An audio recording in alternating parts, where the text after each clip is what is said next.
I know you have some very strong opinions on the big, beautiful bill and how it's proceeding. What do you think on timeline, and has anything significantly changed in the midst of all of these negotiations?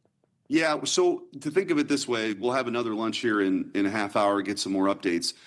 The process that on the Senate side, there's something called the bird bath, meaning it has to be related to budget issues and not purely policy. So some things get bounced, some things go back in. For example, the parliamentarian bounced this illegal immigrants can't get SNAP benefits, but really it was because of the way it was drafted coming over from the House. So the hope is that we change that and that goes back in. So there's some of that stuff that just is like moving parts that will get fixed.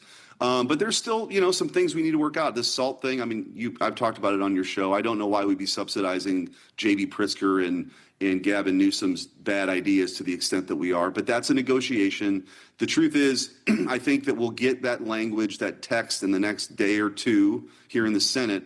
And then the shot clock sort of starts. We'll have a vote-a-rama, and that could very well happen this weekend. And then we'll have a product to send over the House and hopefully be done. That's sort of best case scenario, but everybody's committed. I will say, even though there are disagreements about where certain things should land, everybody's committed, I think, to delivering this bill because so many of President Trump's key priorities are in it. I know that's where I'm at, and I think we're going to get there.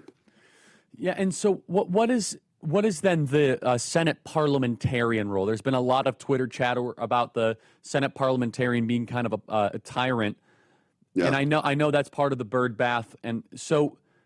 Are there any major campaign promises that our audience should expect that might be removed by the parliamentarian?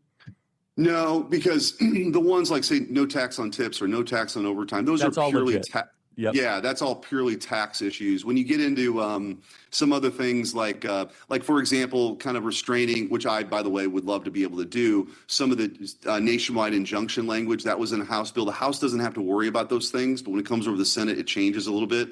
Like that's probably going to get bounced and stay out.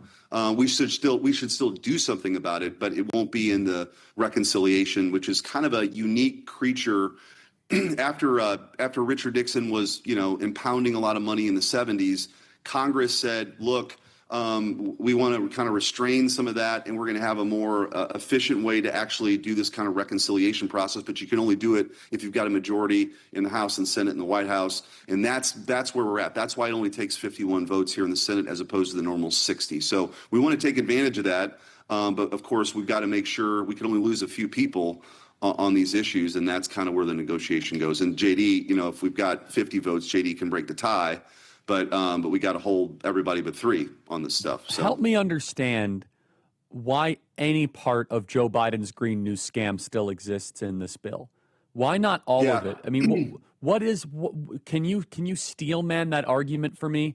Let me play. Yeah, this is not I'm fine with getting rid of all of it. That's what I advocate for. I want to find as much savings as we can by also delivering on President Trump's message. So Put me in like the Senate conservative camp on this stuff. But there are some people who would argue that if you're going to get rid of them, you want to wind them down over a period of time because there have been certain investments that have been made. The problem with that, Charlie, though, is some of those same folks want to extend the life long enough past 2028, and you can imagine why they would, because they want to resuscitate it if for some reason the Democrats are ever back in charge. And so I do think it's an opportunity for us to end the Green New scam and a lot of the things that are just totally inefficient that make us more vulnerable. Honestly, they're not healthy for the grid. We're actually having a hearing in the Judiciary Committee this week about how China has been trying to, influence U.S. energy policy to make it less resilient. Meanwhile, they're building coal-fired plants every week, and they want our grid to be more dependent on intermittent energy sources. And so I think it's important that we get this done and wind those things down quickly. Last question here, Senator. There's a lot of focus on the southern border and, of course, how President Trump has hermetically sealed it. He deserves such great credit for it. What's happening in New York, I think, is a wake-up call right now for a lot of Americans of what we are doing on the legal immigration side. If you come here and assimilate, all of us obviously support that. But there's a problem, I think, on the legal immigration side. Is there any appetite in the Senate conference to make changes to our legal immigration system as we have this very unique majority?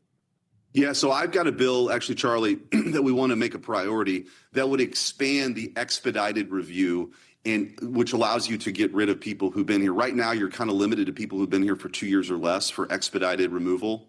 We want to expand that, larger classes, longer period of time, so that more people can be, deported quicker.